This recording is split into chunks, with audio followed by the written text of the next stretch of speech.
समुद्र में उठने वाली लहरों के सामने किनारे पर एक गुरु का बड़ा ही अद्भुत आश्रम था। जितना अनुभूति आश्रम था उससे कहीं ज्यादा अद्भुत वहां पर रहने वाले गुरु थे। उस सन्यासी ने अपना पूरा जीवन विज्ञान और अध्यात्म के नाम पर लिख दिया था। संध्या समय पास के ही गांव से कुछ युवक उस सन्यासी के उपदेश सुनने के लिए उस आश्रम में पहुंच जाते थे। एक दिन संध्या उपदेश में एक युवक ने गुरु से एक सवाल किया। उसने कहा कि गुरुदेव, मन बड़ा ही विचित्र है। मैं बार बार अपने आप से ये बोलता हूँ कि ये गलती मैं इस बार नहीं करूँगा, लेकिन हर बार मैं वही गलती दोबारा से दोहरा देता हूँ। सोचता हूँ कि अतीत में जो गलतियाँ मुझसे हुई है उनके लिए मैं पश्चाताप ना करूँ, लेकिन मेरा मन हमेशा पीड़ा से भरा रहता है। आप कहते हैं कि ध्यान सब दुखों को मिटा देगा, लेकिन मैं रोज ध्यान करता हूँ लेकिन उस ध्यान का मुझे कोई फायदा नहीं मिलता। ऐसा क्यों होता है? मैं क्या करूं? कृपया करके मेरा मार्गदर्शन करिए। सन्यासी ने सबकी समस्या हल करते हुए कहना शुरू किया। उन्होंने बताया कि शुरुआती ध्यान सबसे ज्यादा कठिन होता है, क्योंकि शुरुआत में व्यक्ति के मन को आदत नहीं होती है। वो इधर उधर भागता है, दौड़ता है, अतीत की बातों को याद करता है, लेकिन ध्यान एक जगह पर लगा नहीं पाता। प्राचीन समय में जब भी कोई शिष्य अपने गुरु के पास ध्यान सीखने के लिए आता था तो वो गुरु उस शिष्य को ब्रह्मा मुहूर्त में ध्यान लगाने के लिए कहा करते थे, क्योंकि ब्रह्म मुहूर्त सृजन का समय होता है। टॉप 20 गौतम बुद्धा की कहानियां। इस समय सारी प्रकृति एक नए दिन की शुरुआत करती हैं। पक्षी पेड़ों पर कलरव करने लगते हैं और मुर्गे बांग देने लगते हैं। कमल खिल उठता है और पूरी प्रकृति एक सौंदर्य से भर जाती है। प्राचीन शास्त्रों के अनुसार 24 घंटों को 30 मुहूर्त में बांटा गया है, जिसमें हर एक मुहूर्त 48 मिनट का होता है। ब्रह्म मुहूर्त की शुरुआत सूर्योदय से 1 घंटा 36 मिनट पहले हो जाती है। अलग अलग ऋतुओं में सूर्योदय का समय अलग अलग होता है। इसी प्रकार ब्रह्मा मुहूर्त का समय भी अलग अलग ऋतुओं के हिसाब से अलग अलग होता है। गर्मियों के दिनों में अगर सूर्य 6 बजे उदय हो रहा है तो ब्रह्म मुहूर्त की शुरुआत इससे 1 घंटा 36 मिनट पहले यानी कि 4:24 पर हो जाती है। और वहीं पर सर्दियों में सूर्य अगर 7 बजे उगता है तो ब्रह्म मुहूर्त की शुरुआत 5:24 पर होती है। आसान भाषा में अगर बात करें तो 4 बजे से 6 बजे का समय ब्रह्मा मुहूर्त का ही समय होता है। ये वो समय होता है जब मंदिर के पट खुल जाते हैं। ऋषि मुनि नदियों में स्नान करने के पश्चात ध्यान साधना में लीन हो जाते हैं। यही वो समय होता है जब कमल भी खिल उठता है। मंदिर के पट खुल जाते हैं। चलिए विस्तार से समझते हैं कि इस समय हमारे शरीर में क्या बदलाव आते हैं। आयुर्वेद का कहना है कि मनुष्य का शरीर 3 ऊर्जाओं से यानी कि 3 दोषों से बना होता है, वात पित्त और का। यही तीनों ऊर्जा ये हमें पूरी तरह से संचालित करती हैं। अगर इन दोषों का संतुलन हमारे शरीर में बिगड़ने लगता है तो हम तरह तरह की बीमारियों से ग्रस्त हो जाते हैं। इन तीनों में से सबसे मुख्य ऊर्जा होती है वात की। वात का संतुलन बिगड़ने से हमारे शरीर में 80 तरह की बीमारियां पैदा होती है। पीठ का संतुलन बिगड़ने से 40 और कफ का संतुलन बिगड़ने से 20 तरह की बीमारियां जन्म लेती है। इस प्रकार इन तीनों दोषों में से वात सबसे ज्यादा महत्वपूर्ण है और वात हमारे शरीर में सबसे ज्यादा सक्रिय सुबह के 2 बजे से 6 बजे के बीच में होता है।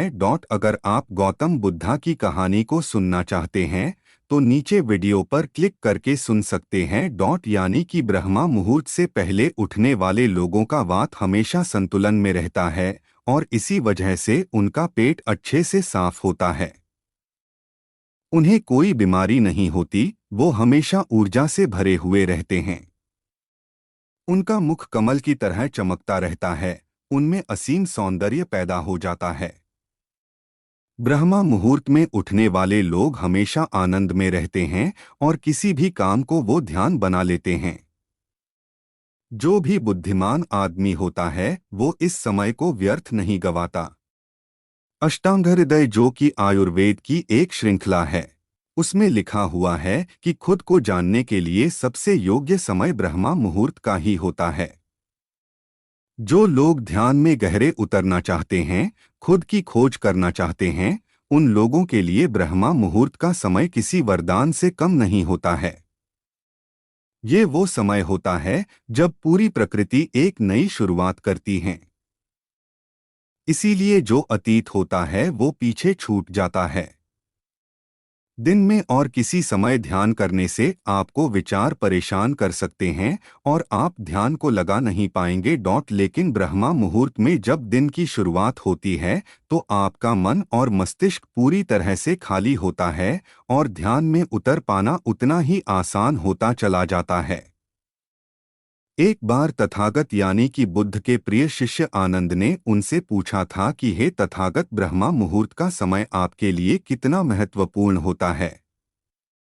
इस पर तथागत ने उत्तर दिया था कि जिस प्रकार मछली के लिए जल महत्वपूर्ण होता है, उसी प्रकार आनंद, ध्यान और शून्यता का जीवन जीने के लिए ब्रह्मा मुहूर्त में सही समय पर जागना और जागने के बाद ध्यान में उतरना बहुत जरूरी होता है।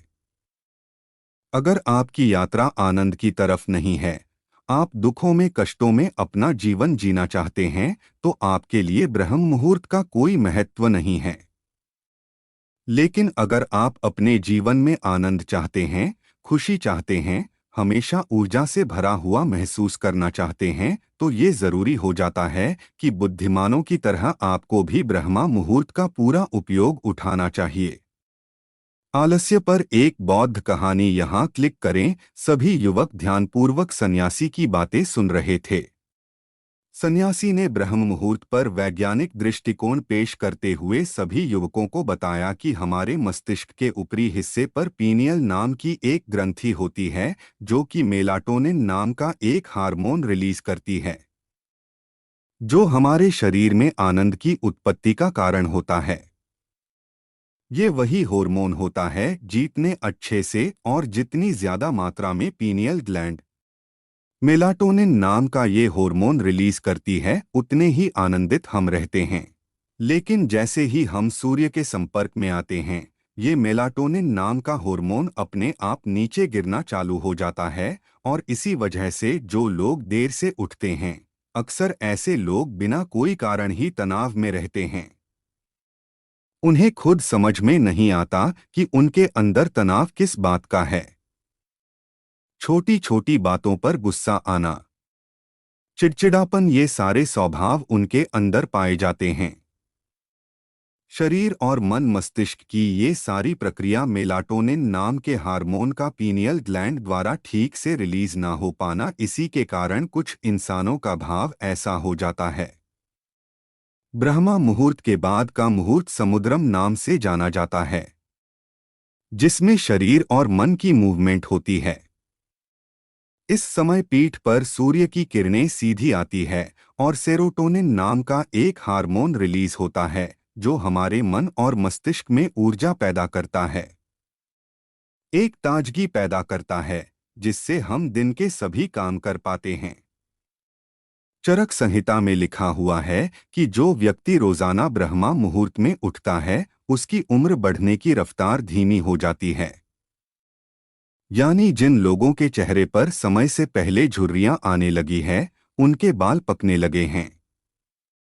ऐसे लोग अगर नियमित रूप से ब्रह्म मुहूर्त में जागने का अभ्यास करें, तो कुछ ही समय में वो पाएंगे कि उनके चेहरे की झुर्रियां और उनके बाल पूरी तरह से ठीक हो चुके हैं। एक युवक ने सन्यासी से सवाल किया कि गुरुदेव, कुछ लोग ब्रह्मा मुहूर्त में नहीं उठ पाते हैं। ऐसे लोग किस प्रकार पर अमूर्त में उठने का अभ्यास कर सकते हैं? तो सबसे पहले ब्रह्मा मुहूर्त में उठने के बाद स्नान और सोच इत्यादि करने के बाद सीधे ध्यान में प्रवेश कर ले। कोई भी ध्यान आप कर रहे हो, किसी भी प्रकार का आप ध्यान कर रहे हो, इससे कोई मायने नहीं है। जिसका भी आप पालन करते हो, उसका ब्रह्म मुहूर्त में उठते ही पालन करने का अभ्यास करें और कुछ ही समय बाद आप खुद ही ये अनुभव करेंगे कि आप कितने गहरे आनंद को प्राप्त कर चुके हैं। आप इतने गहरे ध्यान को कभी अनुभव नहीं कर पाएंगे जितना गहरा ध्यान आप ब्रह्मा मुहूर्त में अनुभव कर सकते हैं। जिन लोगों ने ध्यान की यात्रा की सिर्फ शुरुआत की है या फिर जो शुरुआत करना चाहते हैं, उनके लिए तो ब्रह्म मुहूर्त बहुत ही वरदान साबित होगा। सन्यासी ने चेतावनी देते हुए बताया कि कुछ लोग ब्रह्मा मुहूर्त में जागने के बाद भी उस समय का सही उपयोग नहीं करते हैं। कुछ लोग अपना मोबाइल फोन यूज करने लगते हैं, तो कुछ लोग किसी से बातें करने लगते हैं। लेकिन इस समय अगर आपका टहलने का मन हो रहा है ध्यान करने के बाद, तो आप अपने चप्पल या जूते निकालकर हरी घास पर घूमें। इससे आपकी त्वचा और आपकी आंखों को बहुत ही लाभकारी फायदे मिलेंगे।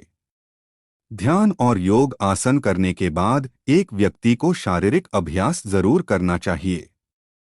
ब्रह्मा मुहूर्त में, क्योंकि ब्रह्मा मुहूर्त में जब हमारे शरीर से पसीना निकलता है तो हमारे रक्त तक शुद्ध वायु यानी कि ऑक्सीजन पहुंचती है, जो हमारे रक्त संचार को बेहतर कर देती है और हमारे शरीर की सारी गंदगी बाहर आ जाती है। शारीरिक अभ्यास करने के बाद आप पूरे दिन चुस्त रहेंगे। आप बिल्कुल भी आलस्य नहीं करेंगे, थका थका महसूस नहीं करेंगे। जिससे भी मिलेंगे जिंदादिली से मिलेंगे। लोग खुश हो जाएंगे। आपके पास बैठकर आपसे बातें करके लोग मंत्रमुग्ध हो जाएंगे। और यही सफलता का सबसे बड़ा मंत्र होता है। जो लोग सुबह उठकर ध्यान और शारीरिक अभ्यास मात्र कर लेते हैं, कृपया करके उसके बारे में मार्गदर्शन करें। सन्यासी ने कहना शुरू किया कि ब्रह्मा मुहूर्त में जागने के लिए इस जरूरी हो जाता है कि पिछली रात्रि आप सही समय पर निद्रा में चले जाएं। अगर आप सही समय पर नींद नहीं लेंगे तो आप ब्रह्मा मुहूर्त में पूरी ऊर्जा के साथ नहीं उठ पाएंगे। आप ब्रह्मा मुहूर्त में उठने के बाद भी थका थका महसूस करेंगे। आपको नींद आएंगी, झपकी आएंगी और आप पूरी तरह से ध्यान नहीं लगा पाएंगे। इसलिए जरूरी हो जाता है कि ब्रह्मा मुहूर्त के समय का पूर्णतः उपयोग करने के लिए आप योग निद्रा का अभ्यास करें।